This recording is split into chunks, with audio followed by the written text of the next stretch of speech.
আমাদের 4টা বিভাগীয় শহরে আমাদের বিক্ষোভ মিছিল অনুষ্ঠিত হবে।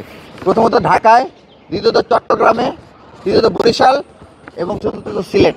এই 4টা বিভাগীয় শহরে জুলাই ঐক্যের বিক্ষোভ মিছিল অনুষ্ঠিত হবে এবং আমরা দেশবাসীকে আহ্বান জানাচ্ছি এবং পাশাপাশি আমরাও সমন্বয় করে আওয়ামী লীগের নৈরাজ্য প্রশাসনের বিতর্কিত ভূমিকার প্রতিবাদে 13 নভেম্বর দেশের গুরুত্বপূর্ণ স্থানগুলোতে, যেসব স্থানগুলোতে তারা বের হইতে পারে এরকম বলে আশঙ্কা আছে, সে সকল গুরুত্বপূর্ণ স্থানগুলোতে সবাই অবস্থান গ্রহণ করবে এবং পূর্ণ প্রস্তুতি নিয়ে অবস্থান গ্রহণ করবে। কারণ এদের প্রত্যেকের হাতে, আপনারা জানেন যে অস্ত্রগুলো লুট হয়েছে, তো অস্ত্রগুলো প্রত্যেকের হাতে আছে, এখনও গ্রেনেডগুলো এখনও তাদের কাছে আছে। তারা ককটেল ফাটায়, গ্রেনেড ফাটায়, এগুলো পায় কই তারা গত 15-16 বছর ধরে যেগুলো রাষ্ট্রীয় জায়গা থেকে মজুত করছে সেগুলো আছে।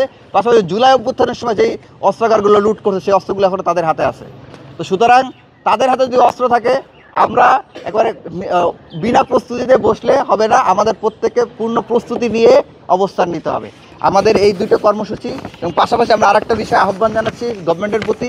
আমরা দেখেছি এবং সংবাদ মারফতে আমরা জেনেছি যে পঞ্চগড়, কুড়িগ্রাম সহ প্রায় 3টে জায়গায় বাংলাদেশের সীমান্তের খুব কাছাকাছি স্থানে তারা সেনা ক্যান্টনমেন্ট, সেনা ঘাঁটি এবং স্টেশন তৈরির উদ্যোগ নিয়েছে এবং কোনো জায়গায় আন্তর্জাতিক যে মানে নীতি, সেই নিয়ম নীতি লঙ্ঘন করে 1 কিলোমিটারের মধ্যে সেনা ঘাঁটি ও সেনা স্টেশন তৈরি করতেছে।